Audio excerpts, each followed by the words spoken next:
Hey YouTube, Jim here. Welcome to Top 10 Archive. Here at the Archive, we like to help people. When you're looking for ghost stories, we make a compilation of those. Need a tearjerker? We've got you covered.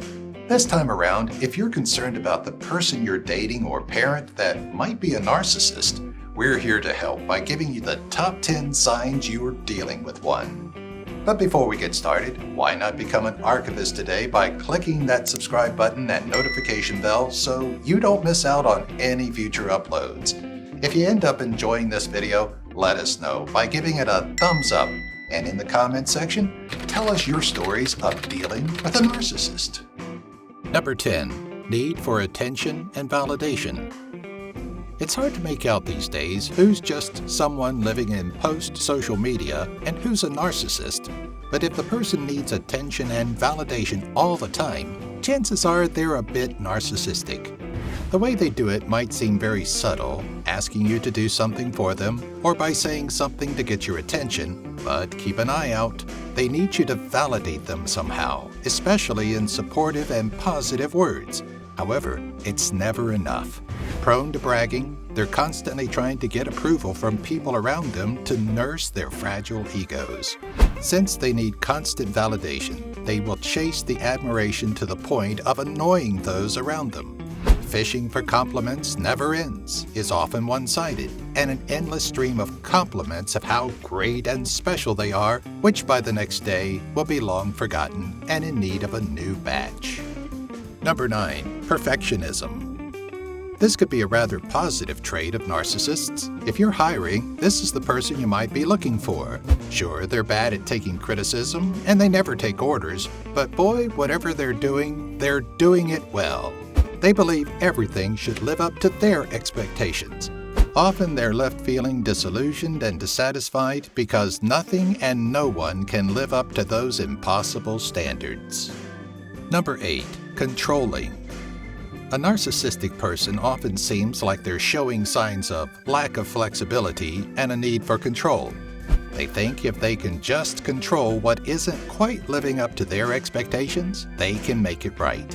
In fact, nobody can do it quite like they would, so they're the person standing behind you trying to tell you how to beat the eggs correctly and telling you how to do the simplest things.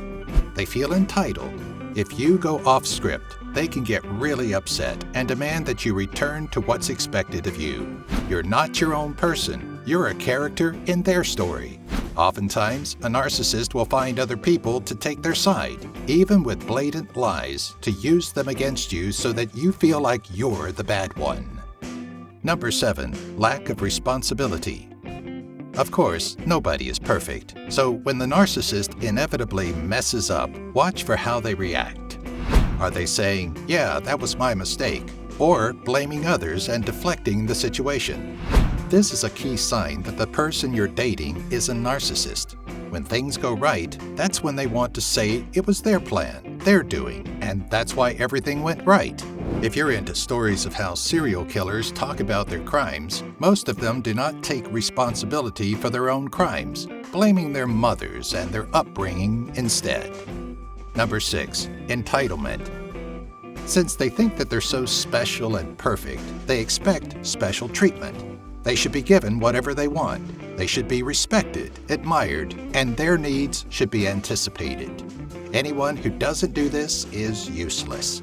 If you ask something of them in return, they'll call you selfish and likely give you the cold shoulder. Number 5. Sense of self-importance. For many, this is the number one sign you're a narcissist. They are beyond vain. They think that out of 7 billion people, they're the only one that is unique. Not just that, they believe they're too good for average or ordinary things. If they're not in the room with the high-status people, they're clearly in the wrong room by some kind of accident. They are the star of everything, and as we've seen before, if they're not, they get mad. Number 4. Fantasy world. Reality can't always live up to narcissist expectations and illusions, so they must create their own alternate reality or fantasy world where everything they believe about themselves is true. This is why you'll often hear them telling stories where they're heroes and stars. The stories don't always sound real, and everyone around them may be rolling their eyes, but they're still telling and believing it. Don't question it though, they'll get very upset and maybe even show some rage. Number 3. Gaslighting. Gaslighting is a form of manipulation and emotional abuse, and it's a hallmark of narcissism. Narcissists may spew blatant lies, falsely accuse others, spin the truth, and ultimately distort your reality. They may make you question your own sanity by creating an alternate version of what has happened. Even if you have solid proof of them lying, like video recording, they will stick to their guns and try to spin reality into their favor. They are always the victim when things go wrong and always the hero when things go right. Above all, fixing a narcissist is extremely difficult, as they are master manipulators who look and surround themselves with people who enable their behavior, which justifies their negative actions, which in turn makes them more narcissistic. A narcissist rarely acknowledges that they are a narcissist or that they have a problem, as their thought process tells them that it's always someone else's problem. Most people who suffer from NPD avoid treatment or will quit prematurely when they feel threatened or uncomfortable. Number 2. Exploitation. Narcissists often use others for their own benefit. They can't identify with others' feelings or put themselves in others' shoes. Others' lives can help them reach their own goals. They don't think that using others is a bad thing, but rather neutral. They don't see how their constant neediness can affect those around them, even if you tell them about it.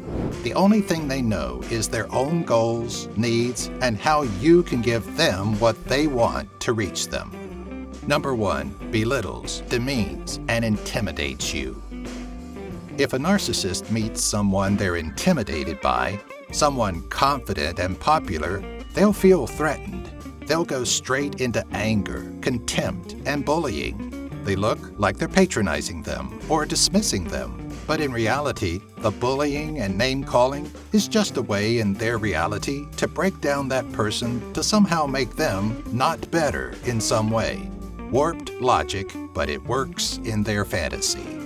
Thanks for watching. Hey, we're not narcissistic here at the archive, but it would really be great to hear from you in the comments below. Only nice comments. Be sure to subscribe to the channel, click the notifications bell, and you better give this video a thumbs up. Otherwise, you just don't know a good thing when you see it. Jim, you're doing it again. Oh yeah, well, it's your fault. Jim!